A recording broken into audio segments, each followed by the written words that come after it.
Well, thank you very much. I just said to Mike, this is fantastic. I didn't think we were going to see this coming for a while. Congratulations. This is a very, very important thing. Thank you very much, everybody. This is a very important thing we're going to be discussing. Please sit down. Thank you very much. This is good news indeed. People said it couldn't be done.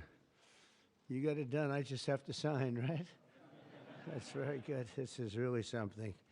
And it has to do with the California Auto Regulation, CRA. It's been a disaster for this country.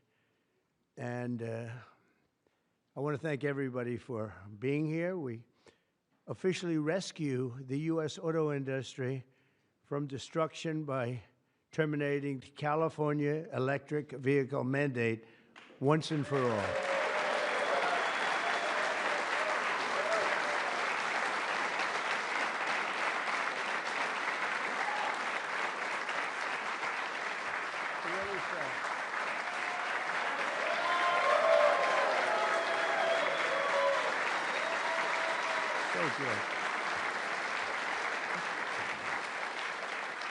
They said it couldn't be done, but boy, it's had us tied up in knots for years.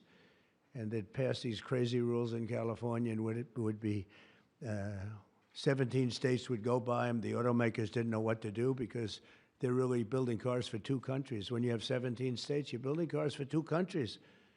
And I want to congratulate you all, the Senate, the House, the whole thing. It's incredible. I was going to sign a executive order and give it a shot.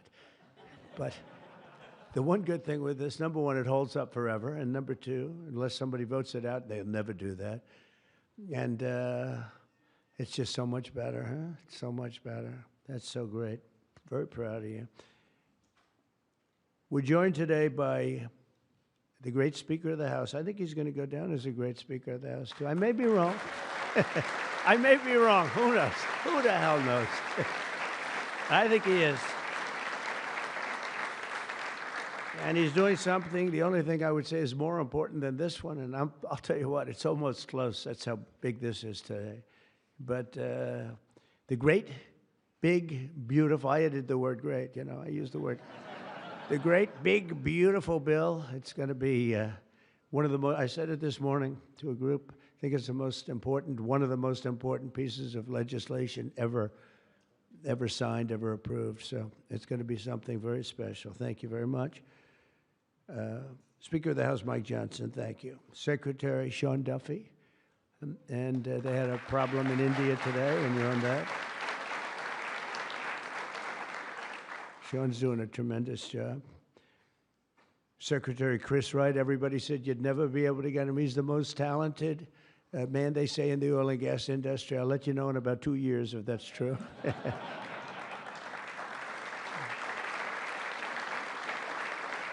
Well, Doug Burgum, you know, I wanted Doug Burgum to head up energy because he was so successful in North Dakota. He's governor. And he said, sir, there's one person who's much better than me. I said, who? They said, Chris Wright. I said, who the hell is Chris Wright? I had no idea. Now everyone knows Chris Wright. He's going to be more famous than me. But he said, there's a guy named Chris Wright, and if we could get him, he'd be better than I am, sir. And if you know Doug, Doug's not here, is he? If you knew Doug, he's always working someplace. But if you knew Doug, you'd know that he doesn't say that often. And he did. And Chris, you're doing great.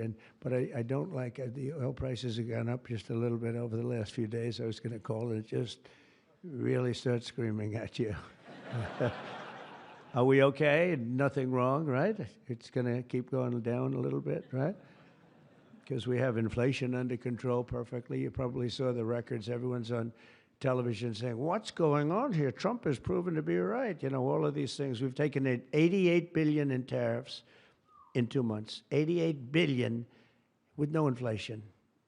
And if we're smart, there won't be. Now, we'd like to get this guy to lower interest rates because, you know, if he doesn't, we have to pay. We have a lot of short-term debt. Obama gave it to us originally, and Biden carried it on. They like short-term. I like long-term cheap debt. But a lot of the debt comes through because Biden, that's what, well, he didn't do it. I'm sure he didn't know anything about it. But somebody approved short-term debt. It's all over the place, and it comes due starting very soon. And if we would lower the interest rates by 1 point, we'd pay about 1 point less. That's $300 billion a year. Can you believe it? 1 point. If he'd lower it by 2 points, we'd pay $600 billion a year less. That's for years, 10 years, 12 years, whatever we make it. But we can't get this guy to do it. And the fake news is saying, oh, if you fired him, it would be so bad. It would be so bad. I don't know why it would be so bad, but I'm not going to fire him. I just want him to, we call him Too Late, right? Too Late is his nickname, like Too Tall Jones. He was too tall, T-O-O. And I just say this because we want to get rid of inflation, and we have. But we're going to be paying more for debt. And all he has to do is lower it. Europe's done 10 lowerings. We've done none. And nobody understands it. Actually, today when the numbers came out, they were so good. You saw yesterday's numbers, incredible. No inflation. Today's numbers.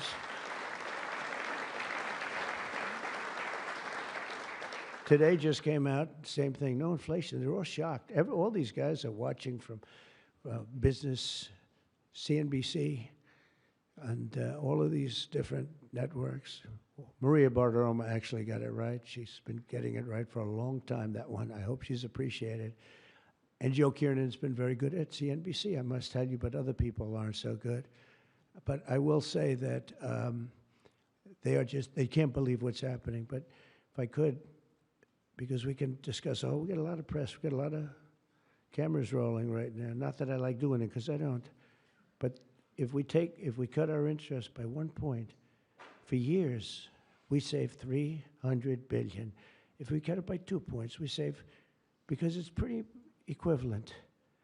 We're going to spend $600 billion a year, $600 billion, because of one numbskull that sits here. I don't see enough reason to cut the rates now. And the problem he's got is that, and I explained to him, look, if inflation went up, cut your rates now. There's no inflation. We got it down. We got prices down. We got gasoline down. And you'll keep it going down. But gasoline's down. We drill, it's drill, baby, drill. That's why it's going down. But all that. But think of it. I said to him, he was in my office a couple of days ago. I said, if you think there's inflation, let's find out. Because I think we're going to keep it down. I think gasoline's going to be so far down. Oil, energy, it's so much energy. We have so much energy, we don't know what to do with it. But let's say there was inflation in a year from now. Raise your rates. I don't mind. Raise your rates. I'm all for it. I'll be calling you. He'll be too late for that, too. But raise your rates. You don't have to keep them up here. If it's going to go up, I'm okay with you raising, but it's down. And we're going out to financing.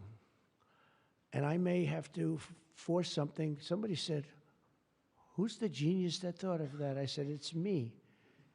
Unlike Biden, I stay awake at night thinking about how to save our country. He was much better at sleeping than me. He could sleep on a beach. He could sleep on a beach with cameras rolling. I can't do that. But I had an idea. I gave it. They said, this is really, we'll go short term for a year. Let this guy get out of office. Somebody will come in, cut it a couple of points, and we'll save ourselves $7, $8, maybe even $900 billion a year. What is he doing? Why doesn't he lower these rates? And with that, we'll get on to the California standard, which is a disaster, okay? So, Chris Wright, you're going to get the numbers down. Thank you very much. Lee Zeldin, one of the most important men in this room. He's the man. I get nervous when I talk to him. He's doing a great job. Nuclear, I say, okay, you can take 2 weeks for that approval. It used to take 20 years, then they wouldn't approve it. Now I say, Lee, nuclear, I'll give you 2 weeks for an approval.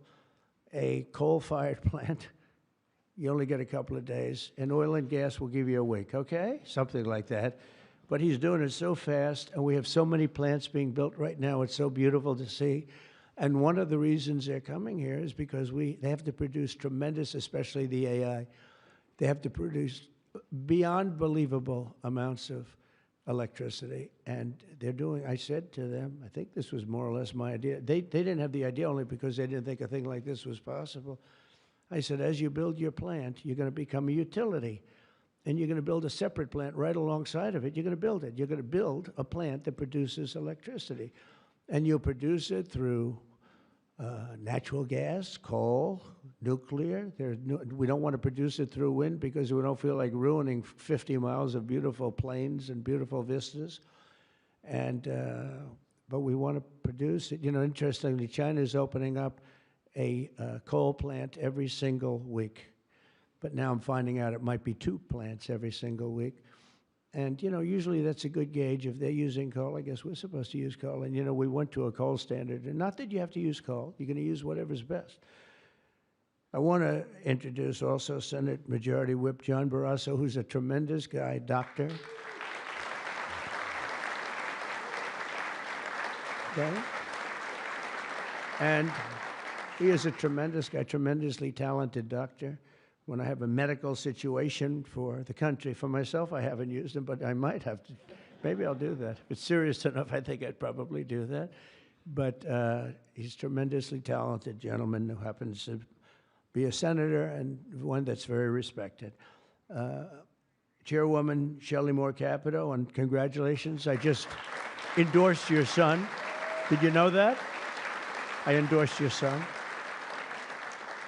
I endorsed your son, who's running in West Virginia, and he's great. In fact, he's all Trump all the time. I think much more so than you, actually. If you want. You were his largest impediment. No, I'm only kidding. He's all Trump all the time, and he's going to win big, and so congratulate him. Okay, he's really been fantastic. So many people have told me. Thank you. And House Majority Leader Steve Scalise, who's a brave man. He went through hell. Steve went through hell. And we have a lot of other people here that I won't be able to because they don't have your name down, and I'm looking, and I see people's names. I'll do a couple of you, but thanks as well to Mark Wayne Mullen, Senator. Mark Wayne, thank you. Stand up, Mark Wayne. Don't fight him. He's a serious fighter in a lot of ways, and he's a great guy, too. Thank you, Mark Wayne. Deb Fisher. Deb? Thank you, Deb. Good. Pete Ricketts, who's going to do very well in the upcoming election. Thank you. Thank you, Pete. John Husted, who's really moving along in Ohio. John, good luck. You're going to do well. All endorsed people. John Curtis, who's doing terrifically. John, thank you. Good job. They all say excellent. What can I tell you? Good job. And Bernie Moreno, who won a race that was not winnable. They all said it's not winnable. He won in Ohio. They said, you can't win that race. It's a waste of time. You're just wasting your time. Right, Bernie? Wasn't a waste of time, was it? Huh? And he won by like 5 points, too. Won by a lot. Along with Representatives Kevin Kiley, Vince Fong, Jay Obernolte, Doug Lamaffer, Darrell Issa. Where's Darrell? I haven't seen you in such a long time. Look at you. How good you look, huh? Good when you have those big margins. It's easier. John Joyce, great guy. John, thank you. Thank you, John. Dusty Johnson, Morgan Griffith, Troy Balderson, Troy from a place called Ohio, and he played very cute at one time, but then he got, boy, I'll tell you, he's become a good politician. Where is Troy now? Where I haven't seen him used for years. I endorsed you early when he was early and younger, but you still look young, and you've done fantastically good. Good work, really good work. Claudia Tenney, New York. Claudia, thank you, Claudia. John James, John James. I don't know. You know, he's running for governor, but I'm not sure I'm happy about that, John. Do we have somebody good to take your seat? Because otherwise we're not letting him run for governor. We can't. You have somebody good, right? Okay. As long as you like them, they'll win. Tracy Mann. Tracy, thank you very much. Thank you very much. Appreciate it. Michael Baumgartner. Michael. Thank you, Michael. Good. Good job. David Rouser. Rouser. Thank you. Glenn Grothman. Hi, Glenn. Thank you very much, Glenn. Brett Guthrie. Brett. Thank you, Brett. Rudy Yackham. Thank you. Thank you, Rudy. And I want to thank you all. And there's some additional people in the room, but we have to get back to this. Is like so big. This is a big one. Under the previous administration, the previous administration, I could go point after point, everything they did, open borders, men playing in women's sports, transgender for everybody, let's go transgender. What a group of people you had over there. They must have hated our country. Under the previous administration, the federal government gave left-wing radicals in California dictatorial powers to control the future of the entire car industry all over the country, all over the world, actually. Because they have to build a car. They can't build 19 different cars called the same thing. And really, it was all over the world what was happening. They approved Governor Gavin Newsom's ridiculous plan to impose a 100% ban on all new gas-powered cars within a very short period of time. Think of this. You couldn't buy any other car except an electric-powered car. And in California, they have blackouts and brownouts. They don't have enough electricity right now to do the job. And countrywide, you'd have to spend $4 trillion to build the firing plants, to be able to, they call them a lot of things, charging plants, firing plants. $4 trillion you'd have to spend. In the Midwest, they built 9 of them. 9 individual, it's like a pump, just like a pump, except instead of gas, electricity comes out. They built 8 of them. $9 billion they spent for 8 little hoses, $9 billion. Now, I'm sure they could have done it for about, 1/1000th of that, but even if they did, it's unaffordable. They approved Governor Gavin's ridiculous, it's so ridiculous. By the way, if I didn't bring the military in, Los Angeles would be burning down right now. It'd be burning just like his damn houses burned down because he didn't have the water that he should have had. He had so much water. They have so much water. We had to send in the military to free up the water. And we did that right after the fires. We told them to do it in the first term. But just like that ridiculous plan, this is a plan to ban, think of it, a plan to ban 100, and they call it the 100% ban on all new gas-powered cars and abolish 75% of the gas-powered trucks. 75%. The trucking industry saw me. They said, sir, it doesn't work. Number one, the trucks are so heavy. They're 2.5 times heavier than a diesel-powered truck. So one of the big truckers owns 28,000 trucks, big company, tremendous company. He said, I go out of business immediately. I'm not going to play games. I mean, he said, did you explain these things to the government officials? Like the truck weighs 2.5 times more than a regular truck, a gasoline-powered diesel. And he said, based on that, we have to rebuild every bridge in the United States of America because it wasn't designed to hold cars and trucks that heavy because the batteries are very heavy. They're, probably lead. But they have a lot of things in those batteries that weigh a lot.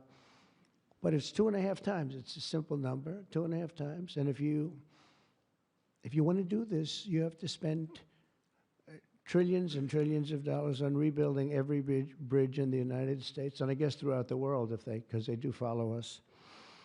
And the big rig buses and even cement trucks, they want to abolish certain categories of truck, but they want to go 75% of all of these trucks have to be abolished almost immediately. I mean, the time is just crazy. And they don't go far, another little problem. With a tank of diesel, you can go from New York to Los Angeles if you want to go to Los Angeles right now. But New York to Los Angeles, and you can go back a little bit. With the electric truck, you'll stop approximately 6 times. Enjoy your stop. And the truckers saw me, and I said, did you just explain this? Because this is like, you know, if you explain it, if a person's reasonable for that, he said, we explained it, they didn't care. They said, we're going all electric. They can't be stupid, because anybody that can cheat on elections like them is not a stupid person.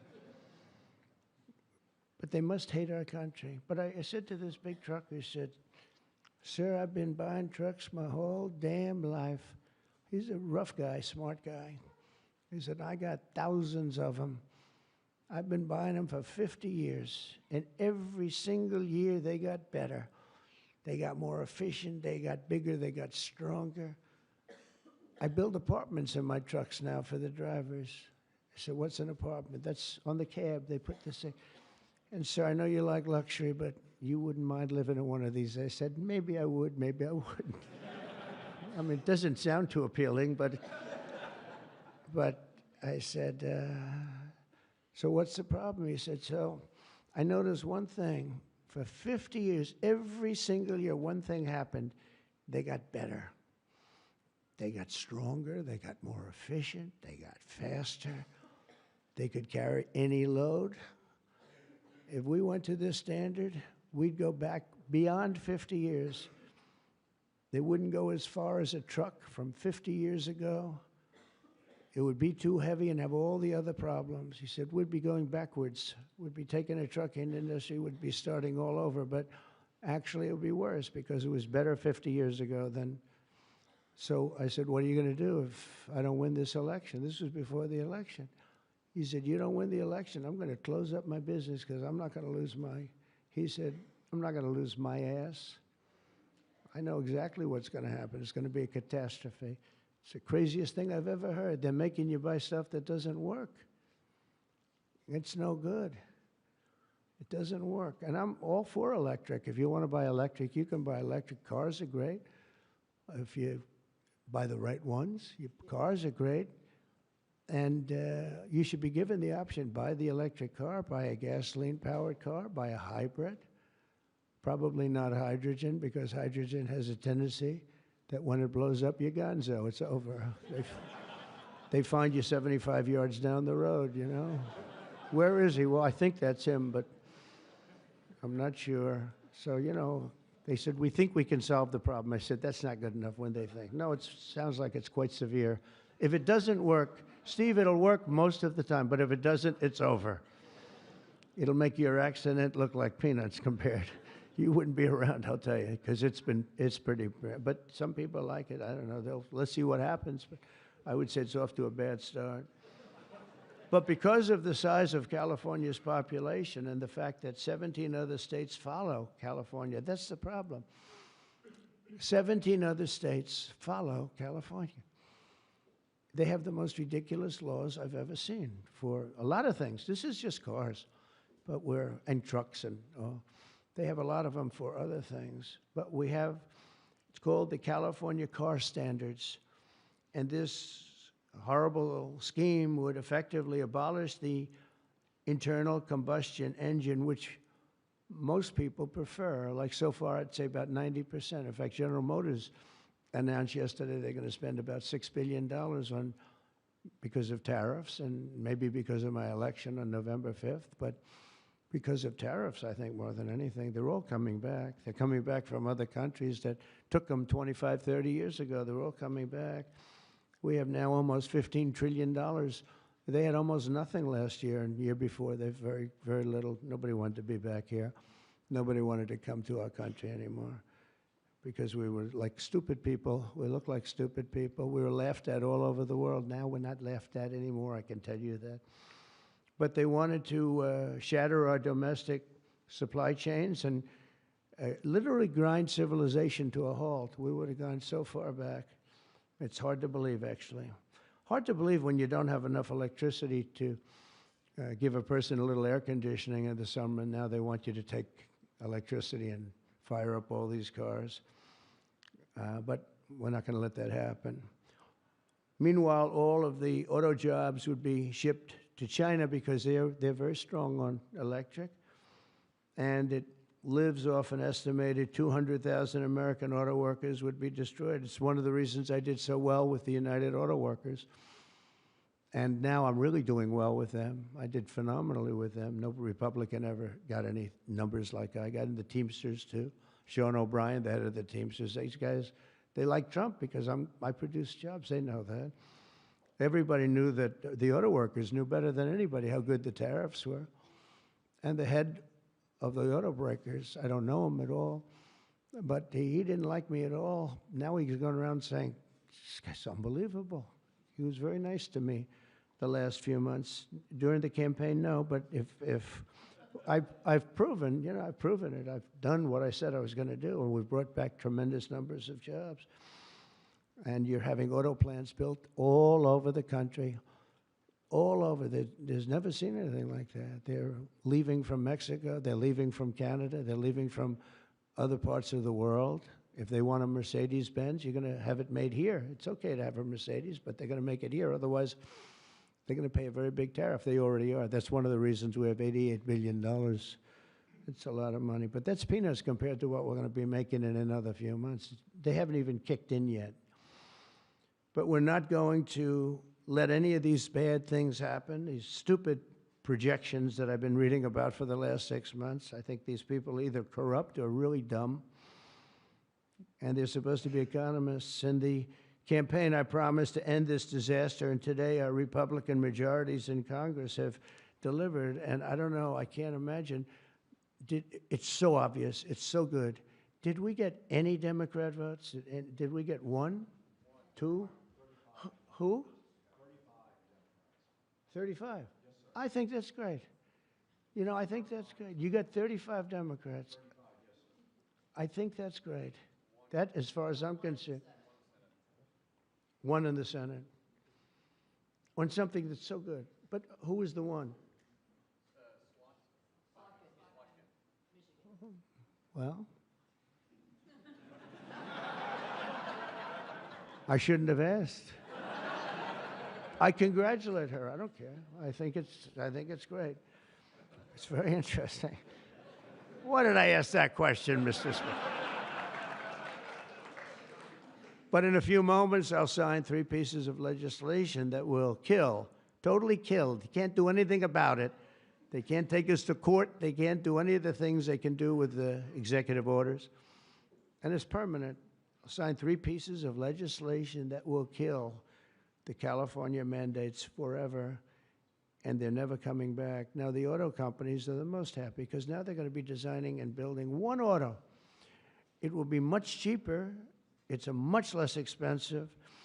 They were showing me, one of the most respected people was showing me that to save a little, like a half a glass of fuel, cost them thousands of dollars with new computers and stop it. The engine has to stop and then turn on and blah, blah, blah. And I said, does it work as well? No, it's terrible. It's terrible. And that's to save a little bit of fuel, this much fuel that Chris Wright can produce with one extra little oil well someplace, right? One little, a small one, a very small one. But think of it. Your cars are going to cost you $3,000, $4,000 less, and you're going to have what you want. And again, you can get any car you want. You can get electric. A lot of people love the electric. They like Tesla. So do I, in all fairness. I like Tesla. And I like others, too. But I also like combustion engines. And, there are reasons for a lot of things. When I was in Iowa, we had an unbelievable victory, if you remember. Remember? That was nice. You won by, so much. Nobody even talked about anything else, but that was a great victory. But it was unbelievably cold that night, and I was going to watch my victory in the area where I was going to make a speech, and the whole place was littered with cars. I said, what happened? They were electric cars, and they don't work in cold. I said, I didn't know that. And they don't work in extreme heat either. Other than that, they're wonderful. But No, but if you're in a cold climate, how do you do that? But they're electric cars, and I noticed that, and then I didn't pay much attention because we won by about 65 points, so I was more interested in that. But I do remember that scene. I said, what the hell is going on over here? This historic action will also help us reduce inflation and bring down the price of automobiles and electricity very, very substantially. We're building massive electricity right now. It's already started because of that guy right there, Lee Zeldin. By far the most important man in the room, Mr. Speaker. Stand up, Lee.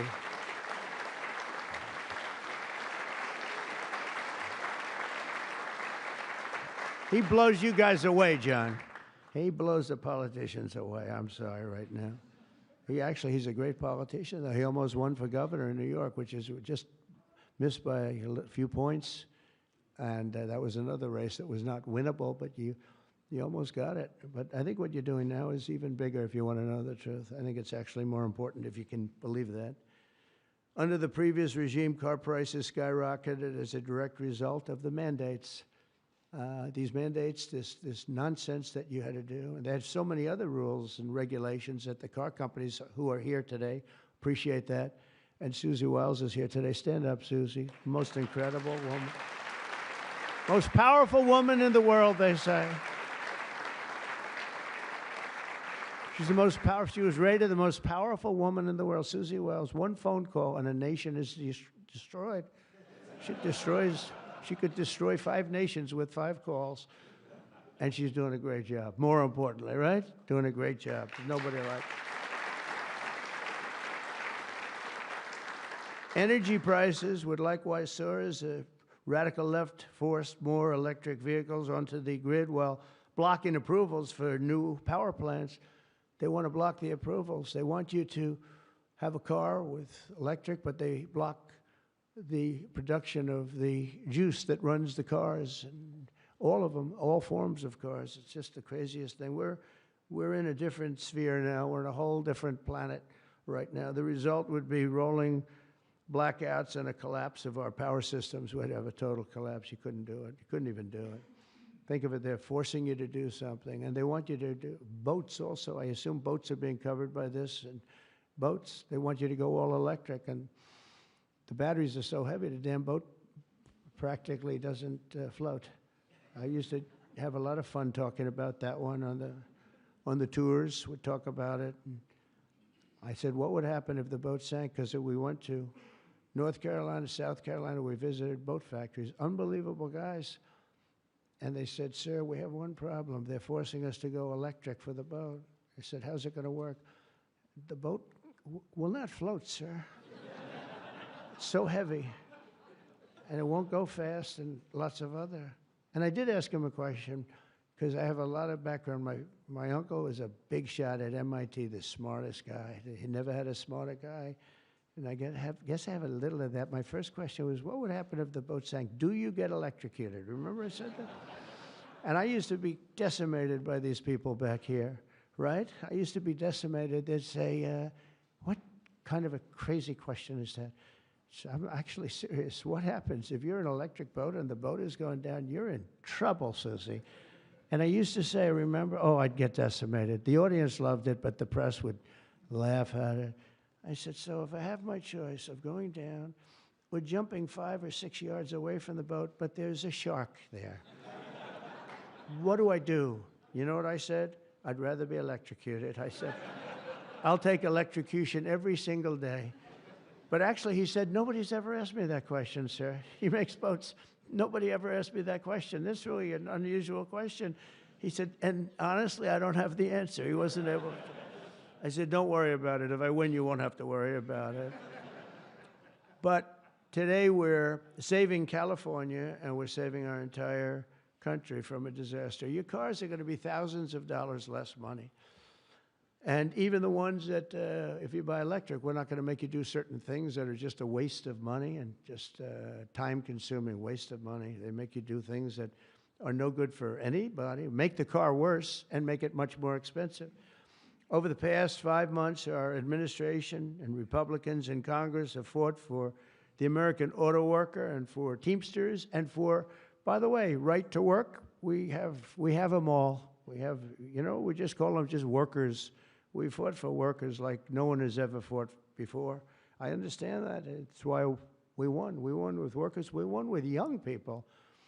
I just saw with TikTok, I was #1 on TikTok in its history. Can you believe that? So I guess I like TikTok. That's why they're saying, are you saving? And we probably will save TikTok, actually. But on my first day in office, I ended the Green New Scam and abolished the EV mandate at the federal level. We abolished it, which is basically that everybody will be driving an electric car within a very short period of time. Now I know why Elon doesn't like me so much, which he does, actually. He does. And he never had a problem. It's very interesting. This is not something new. This has been there from day one, Speaker, right? We're going to abolish the EV mandate. And Elon still endorsed me because, honestly, he never, ever spoke to me about that. And I used to say, I'm amazed that he's endorsing me because that can't be good for him. I'm abolishing the EV mandate. And I once asked him about it. You never talked to me about that. He said, well, as long as it's happening to everybody, I'll be able to compete. It was a very interesting answer. I thought it was a very honest answer, to be honest with you. And I talked about it, that incredible, you would have thought he would have been, from day one, you got to make sure you don't do the EV mandate, the abolishing, and never did. Very honest in that sense. And he did say to me, I actually asked him because it was like really strange how I'm with him. He's very, a friend of mine, and he makes electric cars, and we're saying you're not going to be able to make electric cars, or you're not going to be forced to make all of those cars. You can make them, but it'll be by the market, judged by the market. And that's what he said. He said, as long as I'm on the same plane as everybody else, we're going to do good. We make a better product. I said, that's very cool. It's very cool. That was my answer. After that, he got a little bit strange, but I don't know why, over much smaller things than that. As part of the One Big Beautiful Bill, we'll also further slash the funding for the Green New Scam. As you know, it's the greatest scam in history, saving American taxpayers hundreds of billions of dollars. The windmills are killing our country, by the way. The fields are littered with them, junk. They're littered with them. And they get older, and they get rusty, and they get bad, and they get... This is other countries also. It's the greatest scam in history. It's the most expensive energy you can buy. They're ugly. A friend of mine comes from Minnesota. He's been in New York. He hit it big. He's a very successful guy, actually. And he wanted to go back, see his mother who's not well. And he went back to Minnesota. Hasn't been back there in 20 years. And he said, it's unbelievable what happened. He said, I'm driving down a highway and up a certain road, and the most beautiful fields. I remember them so well. And I was so looking forward to seeing them again. And I looked at them, and they had windmills all over them, these horrible, horrible structures. A very smart guy, this guy. He said, these ugly, horrible things. And he said, it was so bad, I actually drove back to see it because I couldn't believe it. Before I even got to my mother, I drove back. I said, how much do you like your mother? But no, it hurt him to see it. He said, I looked at this field that was one of the most beautiful places in my own mind and imagination that I've ever seen. And I said, it's littered with this garbage. It looked like a junkyard, he said. And some, then you get different manufacturers, and they don't look alike, and they're not painted alike, different colors. You have... Even if they're white, one's a beigey white, one's a darker white, one's a lighter white. And then they start to rust after 4 or 5 years. And then they start to wear out, and nobody takes them because you're not allowed to bury the propellers, the props, right? You can't bury the props for some reason. I don't know why, but they say that you can't bury a certain type of fiber, and if it goes in the ground, we're all going to die. It's what bullshit this is, okay? They can't bury. So what they do is they leave them up. If you go to Palm Springs, California, take a look. You go into this beautiful community. Before you go, it's like you're riding through a junkyard. Windmills all over the place. Tall ones, short ones, dead ones. They're all dead. Some are hanging over by a thread. They never take them down. They just leave them there, and they start to rust. It's one of the greatest scams, and it's also the most expensive energy. And the environmentalists say, oh, we love wind. It sounds so good, but it's a horrible thing. Environmentally, it's a horrible thing. I say that to you. It's wind, and we are going to have virtually no, one mandate we have, we're going to natural gas, nuclear. Nuclear, we just had a big signing with nuclear, making it easier, safer, and better. It's really, I would say probably more than any other form of energy that's come about. It's been amazing what's been done. It's very safe, very good, and very inexpensive. But we're not going to let windmills get built because we're not going to destroy our country any further than it's already been destroyed. You go and look at these beautiful plains and valleys, and they're loaded up with this garbage that gets worse and worse looking with time. It starts when the rust comes. 4.5 years, it starts to rust. And it's very expensive to paint them. So they don't paint them, and they're horrible. What's happened is horrible. So we're not going to approve windmills unless something happens that's an emergency. I guess it could happen, but we're not doing any of them. I hope the Senate will soon pass a bill the House can quickly approve and get to my desk by the 4th of July. We'll have this done. And to further defend our auto workers, I imposed a 25% tariff on all foreign automobiles. Investment in American auto manufacturing is surging because of it. They have Mercedes all over. They pay 25% if they don't make the car in the United States. And because of that, and this could have been done long before Trump, this could have been done by any one of the presidents. I did it with China. The reason you don't have Chinese cars here is because I imposed it my last term.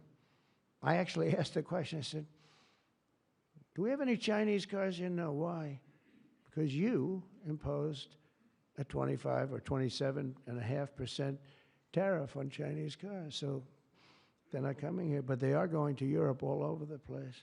But I love China. We just made a deal, and I respect President Xi a lot. And we made a deal that's good for both countries. The deal we made with China, good for both countries. Going to be a lot of money made, and it's going to ultimately open up China, which is the ultimate thing. And I'm going to be working with President Xi. We had a long talk about it. And that's going to be good for China. It's going to be good for us. But we're going to be opening up China. That's bigger than what we signed. And I think had we not signed it, that wouldn't be happening. It's going to happen. It's going to happen fairly soon.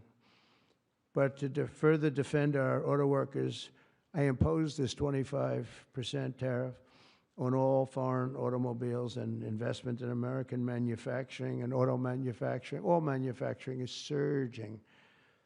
And I might go up with that tariff in the not-too-distant future. The higher you go, the more likely it is they build a plant here. Ford has just announced that it's going to invest $500 million in some of the things involved in what we just did. General Motors is going to spend $4 billion. They just announced that yesterday. Stellantis announced that it's going to reopen its Belvidere assembly plant. That's good. I know the plant very well. Had a lot of problems. They're going to spend $5 billion. And Hyundai announced that it will invest $21 billion in America. They wouldn't have invested 10 cents if we didn't have tariffs, including for manufacturing American steel, which is doing great. American steel is doing great now because of what we did. You wouldn't have, if I didn't put tariffs on steel, they were dumping steel. China and a lot of other countries were dumping steel in our country. Garbage steel, dirty steel, bad steel, not structurally sound steel, real garbage, but it was still there, lots of it. And if I didn't put tariffs, I put 25 and 50% tariffs on steel, right? John James would put tariffs on steel, and we were doing great with steel. Now we're really doing great. A big investment is being made in Pennsylvania. You've been reading about it. They're going to spend $17 billion on U.S. steel. And all the steel workers wanted it. And we have a golden stock. We have a golden share, which I control or President controls. Now, I'm a little concerned whoever the president might be, but that gives you total control. It's 51% ownership by Americans. And we have a company, a great company, Nippon. They're coming in from Japan. They're going to spend $17 billion. And somebody said, well, what happens if it doesn't work out? I said, they spent $17 billion. We can't put it on a trailer and drive it to Japan. This is a steel mill. You know, some businesses you can move. You move your office, and that's where the business is. With this business, they're spending 17, think of that, 17 billion. They're going to have them all over the country. I want to introduce several of the great Americans representing the millions of people whose livelihoods we're saving with today's action. I just can't tell you how incredible this action is, because nobody thought. This was one that I wasn't so, I would have rather had it than almost anything, but I was told by everybody, except that guy right there, that you couldn't get it. Bill Kent runs a chain of family-owned convenience stores that opened in West Texas in 1957, known as Kent Quick. And Bill, if you could come up and say a few words about what the signing means to you, please.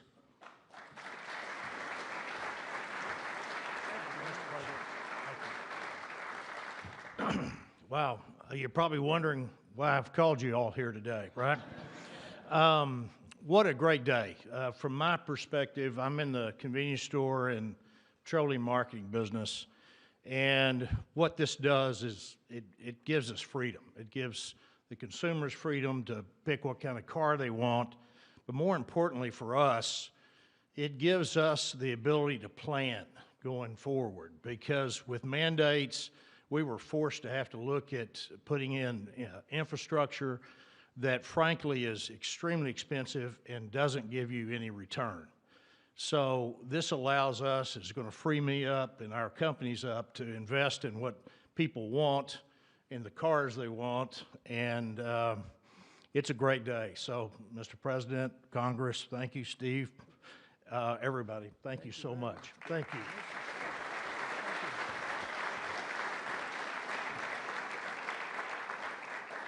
And a friend of mine for a long time is John Hess. He's one of the top CEOs in the country, and he's now the CEO of Hess Corporation, one of the biggest oil producers, and he's a fantastic person with great knowledge of the subject matter. Can you say a few words, John? I see you in the audience. Come on, thanks.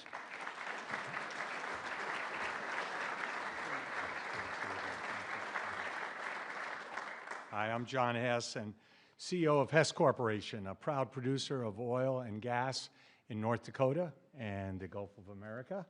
And so you all know, I was born in New Jersey, grew up in New York, and my father started our company by driving a secondhand oil truck. So, Mr. President, it's an honor to be before you today, and thank you for that. Mr. President, during your campaign, you made a commitment to the American people to repeal unworkable and costly mandates for cars and trucks and let the consumer choose what type of vehicle they drive. Today, with the bipartisan support of Congress, you're making good on that promise.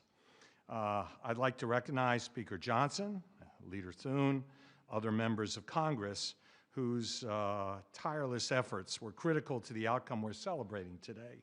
And a special thank you to Senator Capito for her leadership.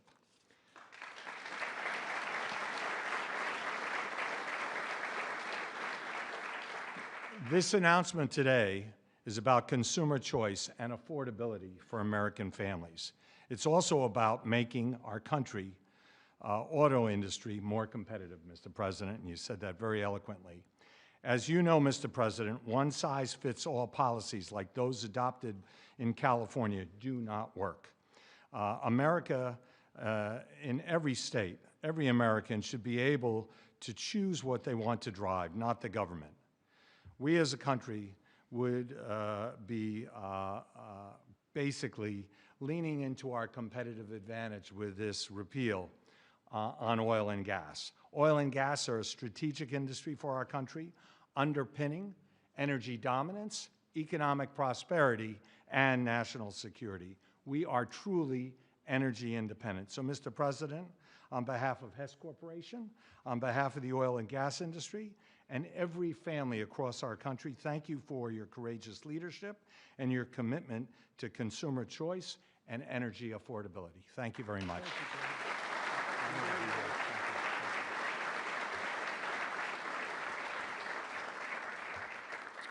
very respected guy.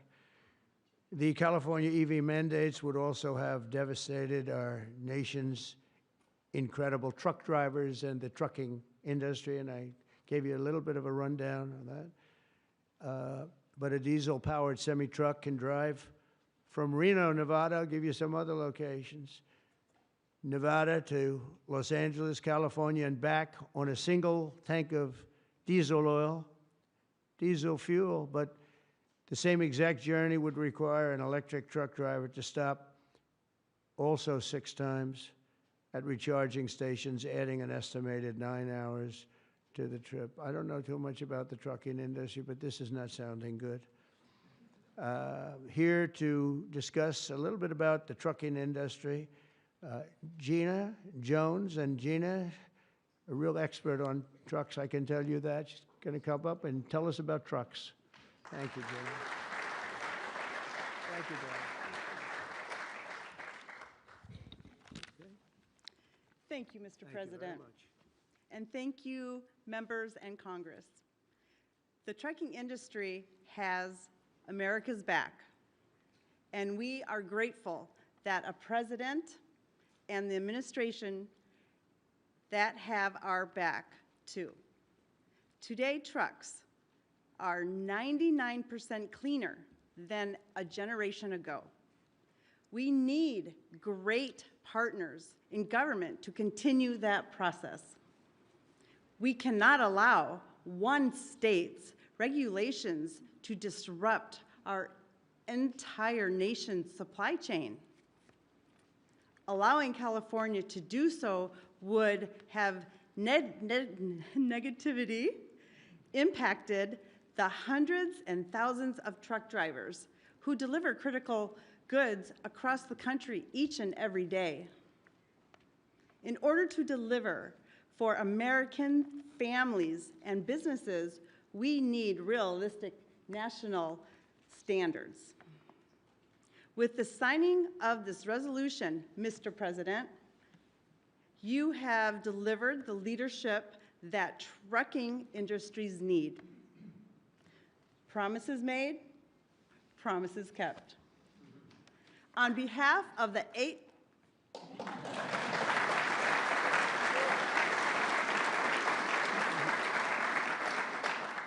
On behalf of the 8.5 million Americans who work throughout the trucking industry, I thank you. Thank you very much. Thank you very much. Great job. So just to wrap it up, I say under the Trump administration, we will restore the full strength, might, and glory of the American auto and trucking industry. We'll protect our truck drivers, auto workers, small business people, and manufacturers all over our country, and actually all over the world, and that's okay too. They'll be doing a product that works, a product that's much more efficient, that's better, it's much better, less expensive, and we'll put affordable energy and affordable car ownership back on the center of the American dream as we make America great again, and that's what's happening. We're making America great. You know, when I went over to Saudi Arabia, Qatar, UAE, just a couple of weeks ago, the leaders of those countries, and they're very smart people, they said, you know, you've made in a short period of time America the hottest nation in the world. It's the hottest, you're the only one we talk about now. And 6 months ago, it was a laughingstock. They said that to me, those words, it was a laughingstock, and it was an absolute laughingstock. We've got the hottest nation right now in the whole world, and the numbers are reflecting it too. So I just think it's great. And what I'll do is I'll sign this, then we can take a couple of questions if you want. And we will be finished, and you're going to go off, and you're going to build the most beautiful automobiles for 20% less money. And I want to thank you, man. You have done some job. Thank you, Mike. Thank you, everybody. You guys want to come up here? Beyond it?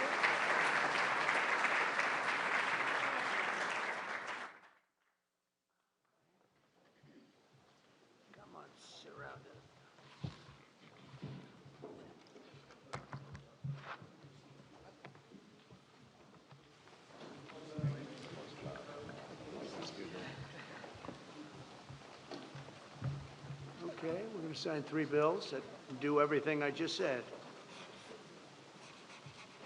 No auto pens allowed.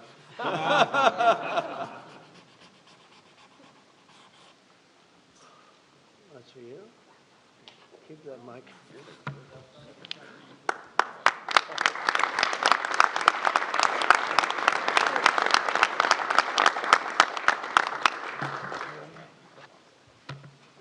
You know, that pen was so good, give it back to me. I'll take it. That was a good one. No, I'll That's a great sign one. all 3 of them, because Yeah.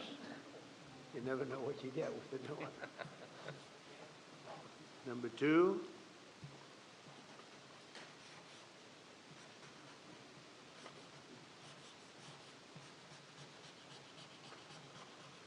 Very steady hand. It's very important. Very steady.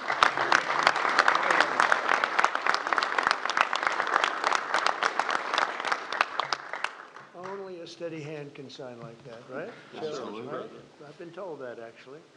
And here's number 3, and it all goes into effect. Everything I said goes into effect. Lower prices, better cars, and choice. sense. You can say choice. We have choice for education, and you have choice for cars now, right? Common Right, sense common is right. sense. You're right. Common sense is right.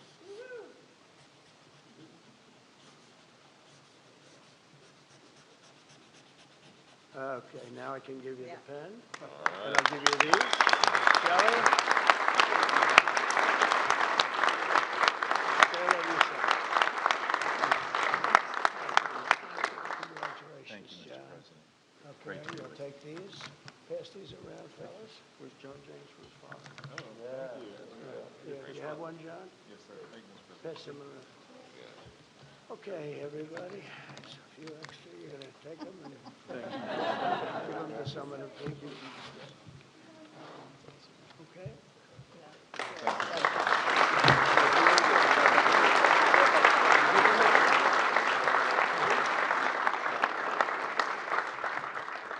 Go ahead, please.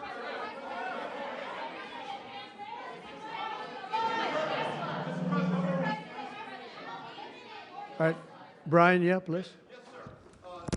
I have some very close friends who run some of the largest auto dealerships in Southern California, Rusnak Automotive Group. Good. Their message to you, they're 100% behind you right now. They know they're going through some soft sales period. It's true. They're in it for the long haul. What's your message to thousands of auto dealerships across this country that are kind of navigating through this tariff? Yeah, they're going to do better than ever before. They're going to sell cars in America at levels that they've never even thought of before. And they're going to make more money than they ever made before. It's going to be great. They're going to be selling a better car, too. It's going to be a better product. And they're behind you 100%. I know. I know that. They have been behind me, right? They knew it was right. They've been asking for this for 25, 30 years, in all fairness. No, they're very happy. I told you the Auto Workers Union, we got tremendous votes. But they like me today even better than they did on Election Day on November 5th, because they see the results now. They're all happening. And yeah, and they have plants moving in, Brian. A lot of plants are moving in. Thank you very much for that question. Yeah. Trying to kill the auto industry. Oh, he was killing the auto industry. I don't think he knew it.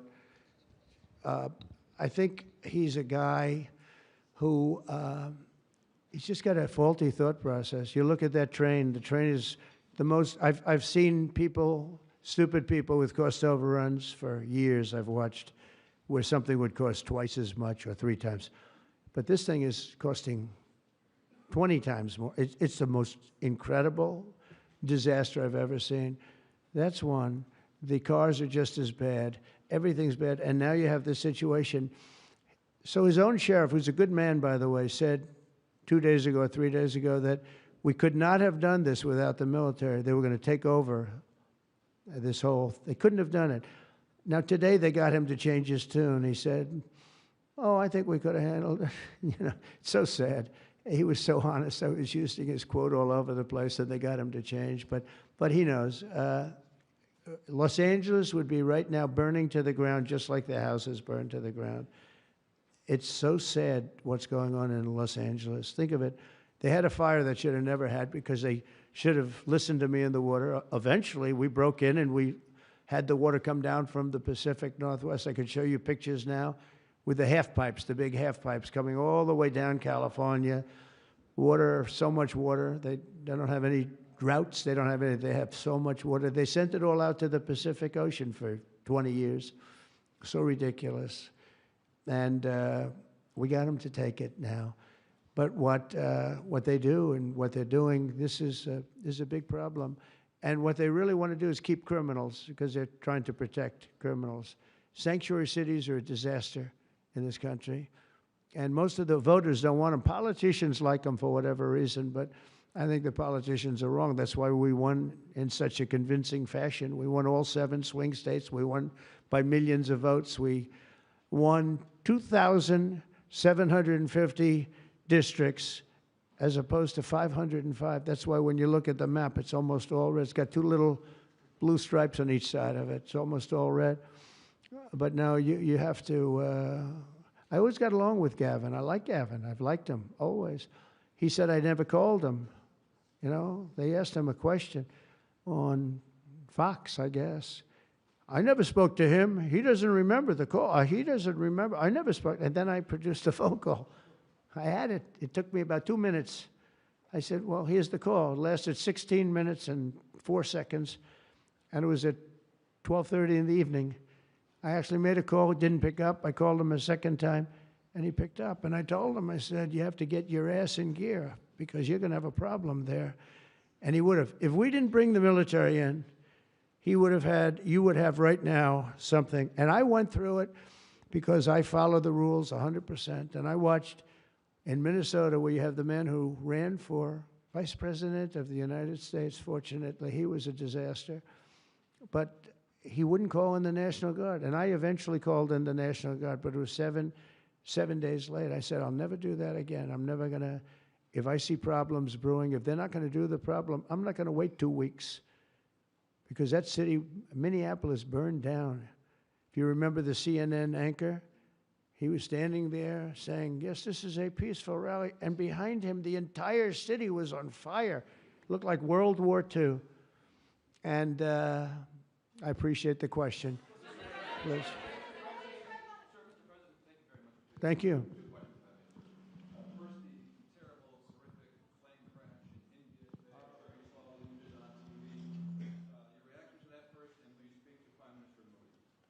The plane crash was terrible. I've already told them anything we can do. It's a big country, a strong country, and they'll handle it, I'm sure. But I let them know that anything we can do, we'll be over there immediately. But it was a horrific crash. It looks like most are gone. They actually maybe have a couple survivors, which is just heard.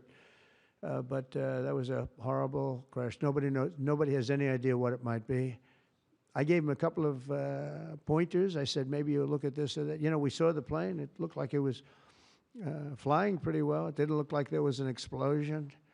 It just looked like the engines maybe lost power. But boy, that is a terrible crash. It's one of the worst in aviation history. Yeah, second? How confident are you, sir, that conflict with Iran can be avoided? Well, I'd love to avoid the conflict. Iran's going to have to negotiate a little bit tougher, meaning they're going to have to give us some things that they're not willing to give us right now. I'm the last person. I've kept us out of wars. We defeated ISIS completely, 100%, and I haven't had it's peace through strength. I believe in peace through strength. We have the greatest military in the world. I rebuilt the military, as you remember, for 4 years. I rebuilt the military, and then we gave a chunk of it away, but it was still peanuts. It was a lot, but it was peanuts compared to what we rebuilt. Gave it to Afghanistan.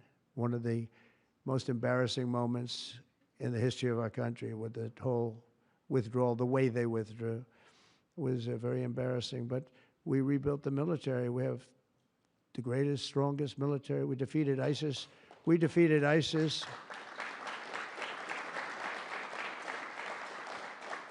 We defeated ISIS in 4 weeks. It was told to be 5 years. It was going to take 5 years, anywhere from 4 to 5 years.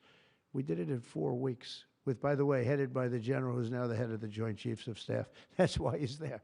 He said it would take 4 weeks, and he did it in 4 weeks. He did actually a little bit faster. So we have a great country, and we're going to keep it that way. And when it comes to Los Angeles or other cities. If we see other cities are gearing up, and these people are agitators, they're paid, they're professionals, they're insurrectionists, they're troublemakers, they're all of those things, but I believe they're paid, and we're going to find out through Pam Bondi and her great staff, her great people at Justice, who they are. And Mike, I think you're doing some investigations in that in Congress, but we're going to find out who they are, because they're really, I think what they're doing is unbelievably illegal. Just one thing, so they took the bricks away from people. They're walking in with satchels of bricks. Now, why do you have bricks? You have bricks because you throw bricks. They're very potent. If they hit you, they kill you. And they took them away. The military took them away. They saw him, what the hell is this? The guy could hardly carry me. Many bricks. He's a strong guy, couldn't carry him. And they saw that, and they took him away. Then they found others with bricks. But they're ingenious. They also brought hammers along, very heavy hammers. And I saw them pounding the curb and pounding the sidewalk. And it was like a military operation. This guy's pounding strong, boom, big shots. And it was breaking up granite, the granite curbs. And the granite was breaking up, and the concrete was breaking up. And there was lines of people standing there, and they're handing him. And then he stopped handing them. They just went down and picked him up. It was so professional. I said, that's a professional organization. This is not like people at random. This guy's breaking up because they couldn't use the bricks. So who would think of this even?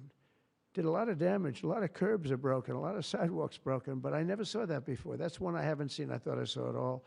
And they have it on tape. And with that, people get killed. You know, they go to the bridges and they drop the concrete off the top of the bridge with a car coming along at 70 miles an hour, and the person dies. And we had a lot of car problems. You saw that. They were all over the road. They were littered all over the road where the cars got stopped by concrete going through the front windshield. These are bad people. If we didn't go, Los Angeles right now would be on fire. It would be a disaster. And we stopped it. And last night was very good. Nobody showed up. You know why they didn't show up? Because we were there. If it was just the police, because the police are great. I know those police, they're great, but they're told not to do anything. They're not allowed to act. Thank you.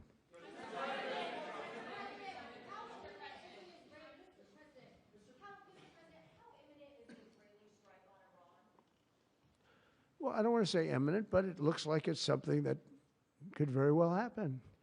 Look, it's very simple, not complicated. Iran cannot have a nuclear weapon. Other than that, I want them to be successful. I want them to be tremendous. We'll help them be successful. We'll trade with them. We'll do whatever is necessary. You know, I stopped a war between India and Pakistan. And I stopped it with trade. I don't think I've ever seen a story written about it, but it was pretty cool. They were getting ready. Pakistan was their turn to hit, and eventually they're going to go nuclear. And I stopped it. I called each. I respect each leader greatly. I know them. And I spoke to them, and I talked about trade. I said, but you're not trading with us if you're going to go to war, if you're going to start throwing nuclear weapons around. And I said it to both of them, and they were both unbelievable, actually. They understood it exactly. They stopped. I stopped that war with phone calls and trade. And India's here right now negotiating a trade deal, and Pakistan's coming, I think, next week. And I'm very proud of that. Nobody died. Nobody, the nuclear weapons, they each have very severe, very substantial numbers of nuclear weapons. And I think we should get some credit for that. You know, the whole Republican Party should, because that's their mindset. Please. Yes, ma'am. What?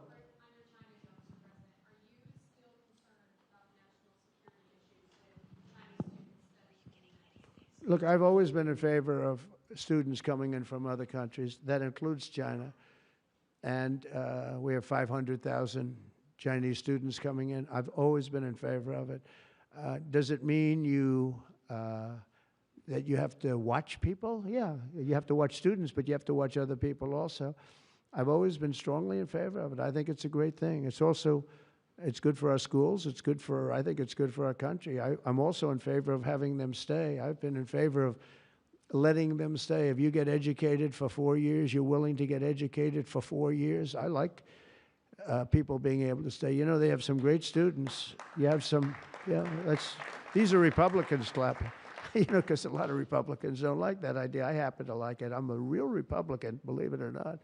But I like the idea. They go 4 years. To me, that's almost like, you know, just buying your way in a very legitimate way. And, you know, you have stories where Apple wants to hire somebody and they can't hire him because he can't stay. He went to a great school. He finished first in his class. They made him a big offer. And everything's done, but he has no idea whether or not he's going to be able to stay. And I'm all for making sure that people like that can go to work for all of our great companies. And you know what they do? They go back to their country, and there are stories that are all over the place. They go back to their company, and they start a company just like they were going to start here. They end up starting it in China or India or someplace else, and now they're among the richest people in the world. They've got thousands and thousands of employees that make it great. This is happening all the time, because they're not allowed to stay. And I think we'll probably end up doing something about that, right? I think. Yeah, go ahead. Go ahead. You in the blue, please. Light blue. Thank you, Mr. President. How close are you to step back home between Ukraine and Russia? We see a very bad escalation. Are you going to leave it in the hands of the Europeans? I'm very close to the situation. I'm very disappointed in Russia. But I'm disappointed in Ukraine also, because I think deals could have been made. And, you know, we're losing 5,000, 6,000 people a week, soldiers mostly, but also people living in towns because they're getting hit by missiles again. How'd you like to live in a building and you think a missile has a good chance of hitting your building during the evening? It's horrible. Must be horrible to live like that. But, I mean, we'll get it, but it's, I'm disappointed that it's not done. We did great with India and Pakistan. We did very good with Israel. I thought, look, October 7th was a disaster. People forget, you know, they like to forget. That was a horrible thing. But, you know, none of these things would have happened if I were president.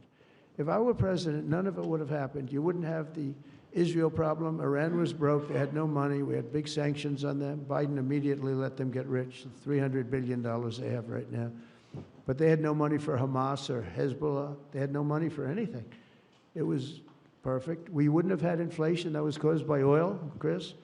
The oil price went through the roof. It was also caused by their spending, but it was caused more by oil than anything else. The oil went so high, got close to $100 a barrel. And that also kept the war going with Putin, because at $100 a barrel, that was a big money-making experience. But now it's down to where it's not so good for them anymore. No, it's very important to get that solved. That's a bloodbath. That's a terrible bloodbath that's going on. Yeah, please, go ahead. Go ahead.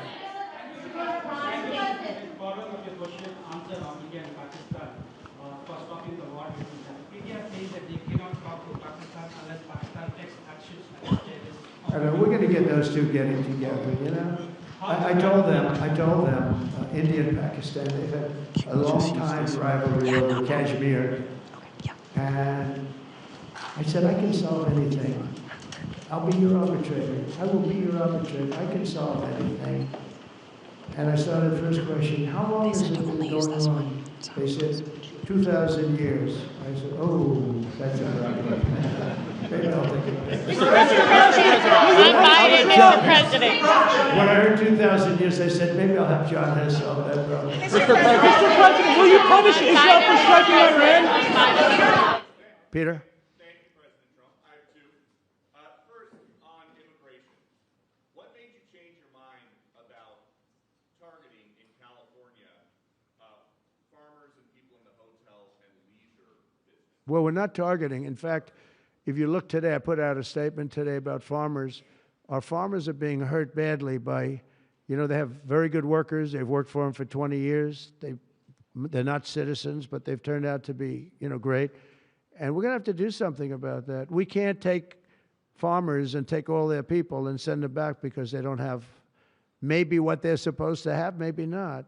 And you know what's going to happen and what is happening? They get rid of some of the people because, you know, you go into a farm and you look and people they've been there for 20, 25 years and they've worked great and the owner of the farm loves them and everything else, and then you're supposed to throw them out, and you know what happens? They end up hiring the people, the criminals that have come in, the murderers from prisons and everything else. So we're going to have a an order on that pretty soon, I think. We can't do that to our farmers, and leisure too, hotels.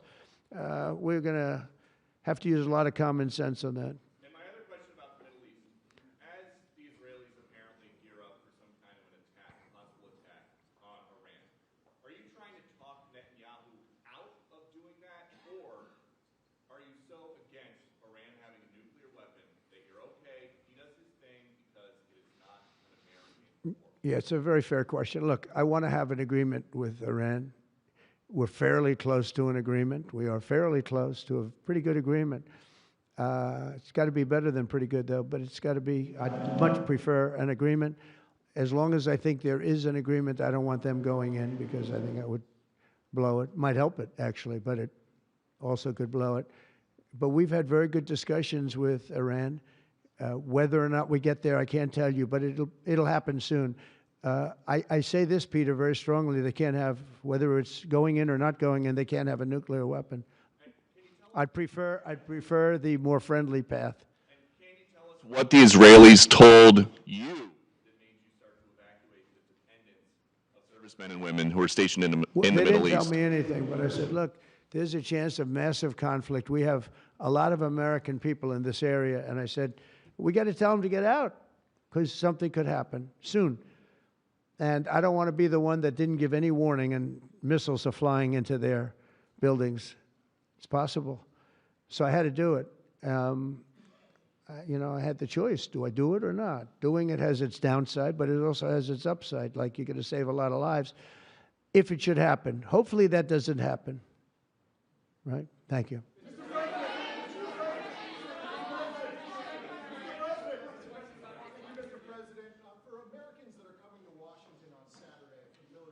It's going to be a great day. What would you like folks to take away from that day? What would you hope that they would remember? And also, Mr. President, our country is, and how strong our military is. We have the strongest military in the world. You know, it's very interesting. 3 weeks ago, it was the end of anniversary, end of World War II, and I called France and Macron, who's a good man. I said, "What are you doing?" He goes, "We're celebrating World War II, our victory." I said, "Your victory? Your victory? Tell me about that." And then I called somebody else, and I happened to speak to President Putin at the time. Now, in all fairness to him, he lost 51 million people, and he did fight. Russia fought. Sort of interesting, isn't it? He fought with us in World War II, and everybody hates him. And Germany and Japan, they're fine. You know, someday somebody will explain that, but I like Germany and Japan, too. But Putin is a little confused by that, you know. He said, we lost 51 million people and we were your ally, and now everybody hates Russia and they love Germany and Japan. I said, let's explain that sometime, okay? But it's a strange world. But I will say this, look, I want them to go away saying how great our country is and how great our military is.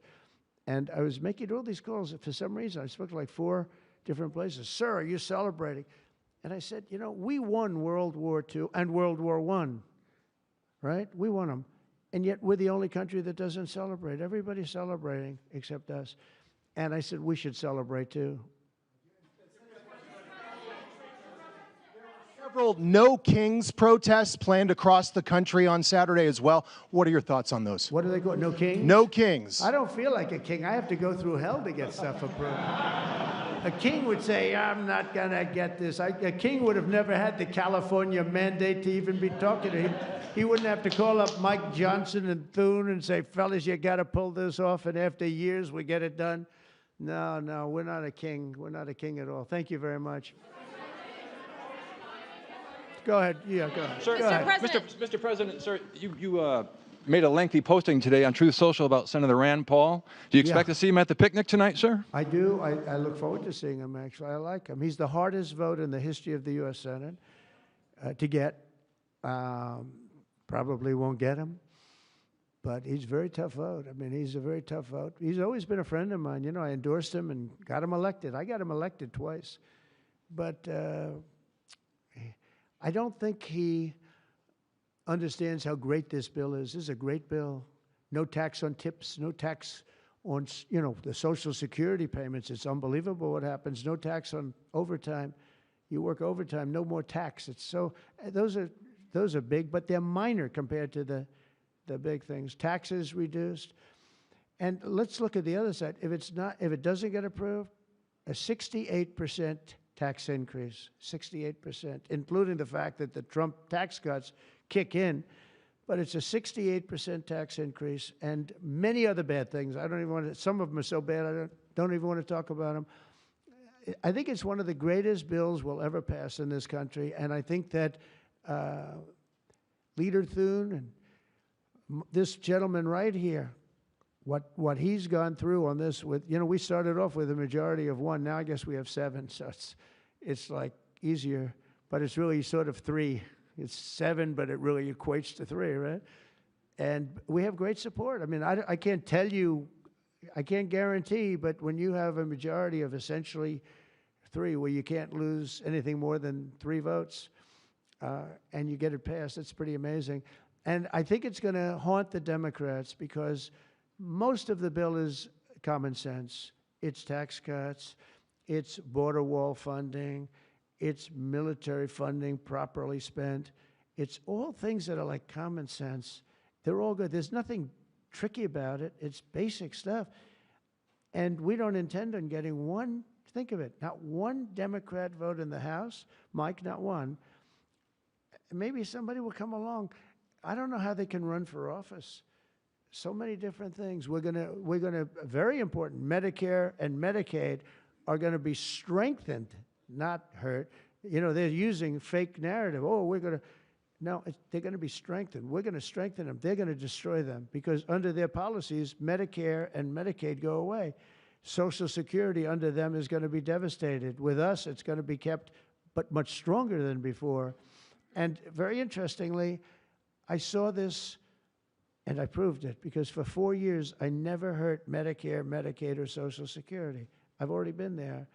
But they're going to destroy Medicare, Medicaid, and Social Security. They're going to wipe them out, in my opinion, because their policies are so bad, the country will have no money to pay for them. We're going to make them stronger than ever before. Thank you very much, everybody.